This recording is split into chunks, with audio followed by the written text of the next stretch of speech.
Hello there, and welcome to this reboot of the Catholic History Minute.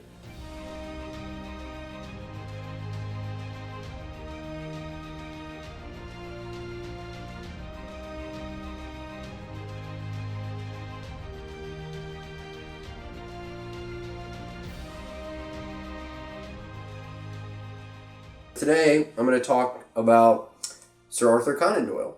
On June 20th, the Catholic Herald published in their Heretic of the Week series a pretty quick and short article about Sir Arthur Conan Doyle. So today, I'm going to try and flesh out two major points that were brought up in that article that I think are kind of interesting. Okay, so Sir Arthur Conan Doyle was born in Edinburgh, Scotland, to two Catholic parents. However, his father was an alcoholic. In the Catholic Herald article, they actually mentioned that he died in an asylum, and prior to reading that article, I hadn't heard that yet. But in any event, his uncles, his rather wealthy uncles, sent him to a Jesuit school called Stonyhurst, which was in England. And from all accounts, Sir Arthur Conan Doyle did not like going to Stonyhurst. After that, he bounced over to Austria, went to school over there before coming back to Edinburgh to study at the University of Edinburgh, where he actually met Robert Louis Stevenson, the famous author of Treasure Island, and a avid atheist. The Catholic Herald article points out that it was after Sir Arthur Conan Doyle's mother's death that he officially left the Catholic faith. And in the 1880s, he joined the Freemasons, so about as far away from Catholicism as you could get. And he became an avid student of the spiritualistic world. So he would study mediums and seances and psychics and all of this. Turn of the last century, the West was completely abandoning its roots in Christianity, specifically the Catholic Church. So there is this great interest in scientifically studying all of these things that had been taboo since the advent of the Christian West. Well, Sir Arthur Conan Doyle becomes basically a name brand in the study of the spiritualist world. He would go around and he'd verify all these mediums that were popping up. So after the First World War, Europe is completely fractured. You have millions of men dead across the continent. You have all these people that have abandoned their faith. And you have quite a few people trying to make contact with people who have suddenly died. So Sir Arthur Conan Doyle's whole industry of spiritualism goes on a major boom. Well, at first this works out well for him. He's pretty famous. I mean, there's still a lot of skeptics when it comes to the scientific study of seances. However, there still is a great interest in the public mind towards these. So at this time, two of the most popular men in the entire world are Sir Arthur Conan Doyle and Harry Houdini. Obviously, Sir Arthur Conan Doyle, the author of Sherlock Holmes, one of the most popular fiction writers in the West, and then Harry Houdini, the great illusionist. Well, Harry Houdini's mother dies in the early 1900s, and Harry Houdini wants to make contact with her. So he goes to Sir Arthur Conan Doyle, the famous spiritualist.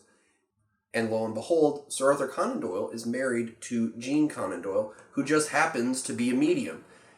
She had this spirit guide called Phineas, aka a demon, who would lead her throughout the spirit world, and she'd make contact with deceased people. So she says she'll do a seance for Harry Houdini. So they all get together, and she makes contact with Phineas. Phineas takes her to Harry Houdini's mother, and she proceeds to write 15 pages that are supposedly a message from Harry Houdini's mother. Harry Houdini is completely shook. He's crying. He accepts it. He's so happy. He leaves. He goes home. That night, he reads the message from his mother, the supposed message from his mother, and determines that it's fake. So what does Harry Houdini do? He calls all of his media buddies together the next day and publicly proclaims Sir Arthur Conan Doyle's wife, Jean, as a fraud. So all kinds of problems start happening for Sir Arthur Conan Doyle after this. He's basically made a laughingstock of the community. I mean, he was already borderline a laughingstock because he was so into the spiritualistic movement. But after this, he's just completely mocked in the papers. All right, so that's point one. It mentions in the Catholic Herald article this relationship between Harry Houdini and Sir Arthur Conan Doyle. It was throughout the papers, major public scandal, a big problem for Sir Arthur Conan Doyle. The last thing that the article mentions is the Cottingley pictures. Most people have never heard of this, but it was actually a major story back in 1920 because Christmas 1920, Sir Arthur Conan Doyle writes an article for the Strand magazine in which he verifies these Cottingley photographs. So what are these? They're 5 photographs of 2 girls who are supposedly hanging out with a bunch of fairies, like little tiny fairies. I'll show you the pictures now. So it became a sensational story that the author of Sherlock Holmes had verified these photos as genuine. However, most people were, of course, still skeptical of, the idea of fairies, and this continued to reduce the credibility of Sir Arthur Conan Doyle. One of the interesting points about these Cottingley photos was they actually made a major comeback in the 1960s, when, of course, the world was going through another age of the rejection of God.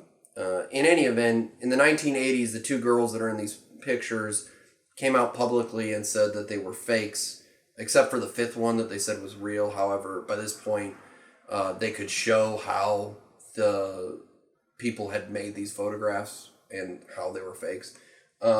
So it's actually a very sad story, the life of Sir Arthur Conan Doyle. He spent his life's work, the thing he cared about most was this desperate desire to prove that the spiritualistic world was a world in which we should get involved or we should believe in.